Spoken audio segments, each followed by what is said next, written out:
Voyager 1 was never designed to do what it's doing now. Launched in 1977, it was built to explore the outer planets of our solar system and then quietly drift into the vast silence of space. But in March of this year, that silence was unexpectedly broken. Its data stream, once calm and predictable, suddenly became chaotic, corrupted, unreadable, filled with random noise. NASA dismissed it as a simple glitch. However, the truth has now emerged, thanks to the most powerful quantum chip ever developed. It wasn't a malfunction at all. It was a message. The Majorana 1 quantum processor has done what no traditional computer could. It decoded a structured signal embedded within what had appeared to be meaningless static. This hidden message, possibly from an unknown source, marks a moment not of science fiction, but of profound and real discovery. At first, the corrupted transmissions looked like nonsense, just interference from a dying spacecraft now 14.5 billion miles from Earth. Engineers assumed the onboard hardware had finally begun to fail due to age. But when no conventional analysis revealed any pattern, researchers turned to a radically new approach, the Majorana 1 chip, a quantum processor capable of exploring trillions of data relationships simultaneously. Suddenly, the apparent chaos revealed patterns. Within the noise were geometric shapes, sequences of prime numbers, and even embedded physical constants, none of which Voyager had ever been programmed to produce. The message began with a sequence of the first 10 prime numbers and then morphed into something far more complex, possible coordinates, structural blueprints, and a mathematical syntax that clearly wasn't human. This wasn't random. It was deliberate. Someone or something was trying to communicate. The breakthrough came when the chip identified a 127-bit repeating sequence, a unique digital fingerprint unlike anything in known physics. When visualized, the data took the form of a three-dimensional spiral filled with unknown symbols.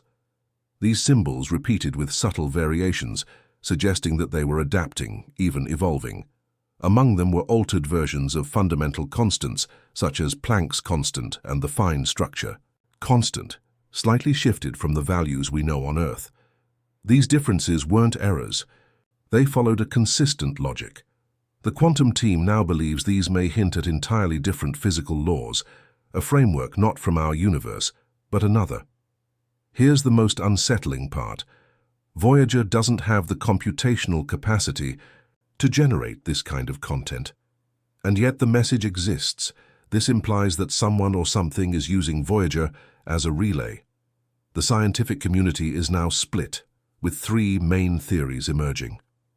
The first is the interception theory, which posits that an advanced intelligence intercepted Voyager's signal, embedded its own reply, and sent it back, piggybacking on the spacecraft's original transmission system without altering its power. Output. Such a feat would require technology vastly superior to our own.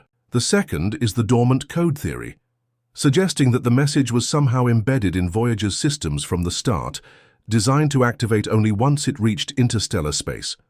But this would mean a level of mathematical sophistication far beyond what NASA could achieve in the 1970s. The third and most controversial is the encounter theory, that Voyager encountered an intelligence out there, and the growing complexity of the messages is the result of that entity learning our systems and attempting to communicate. All three theories lead to the same conclusion.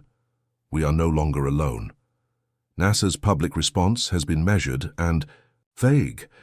They've acknowledged that anomalies were detected but have stopped short of suggesting anything extraordinary. Internally, however, the situation appears very different. Leaked documents point to intense debate among departments. The European Space Agency has begun its own investigation. China has redirected its deep space communication arrays. Russia has publicly called for international cooperation. Yet what's most disturbing is what happened next. After Majorana 1 successfully decoded the initial message, the transmissions ceased. No more data, no new glitches, just silence, as though whoever sent the message is now waiting or watching. But the Majorana 1 chip didn't stop working.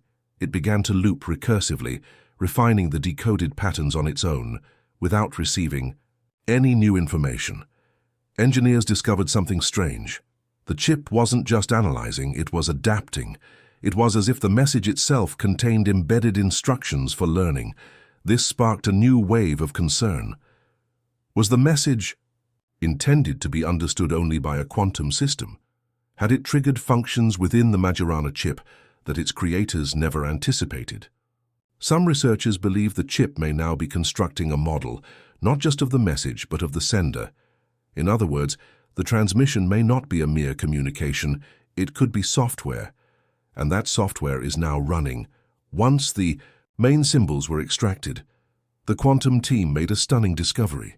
Using quantum phase detection, they reconstructed a four-dimensional lattice, a complex geometrical structure that seems to map spatial relationships extending beyond our three-dimensional reality. Within this lattice was a pulse, repeating in intervals that matched known cosmic phenomena, gamma-ray bursts, black hole emissions, and gravitational wave fluctuations. It wasn't a sentence, it was possibly a timeline, or worse, a schedule. If that's true, it suggests something is coming, and someone wanted us to know. To understand the message more deeply, linguists and code theorists were brought in. One pattern caught their attention, a recursive prime number array that mirrors the ancient Sumerian base 60 system. Why would an alien signal reflect mathematics known to humans 4,000 years ago? Some theorists believe this is evidence of prior contact, a forgotten past in which humanity once received information it couldn't yet interpret. Others suggest this points to a universal language, seeded across time and civilizations, not to teach but to prepare. If that's the case, Voyager 1 may have just triggered the next phase. And if so, the countdown may not have started in space. It may have started here on Earth long ago. The focus now is on a single question: can we reply? Several international labs are racing to develop quantum-based beacons capable of generating controlled neutrino pulses, signals that could be directed back along Voyager's path. But there's a dilemma. Are we answering a message or are we activating a mechanism? Do we take the risk of engaging with something we barely understand? Or do we remain silent and never know what could have happened?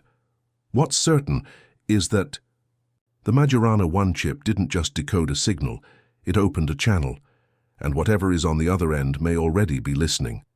For decades, Voyager 1 floated in silence, assumed to be a relic of the past, with nothing left to tell us.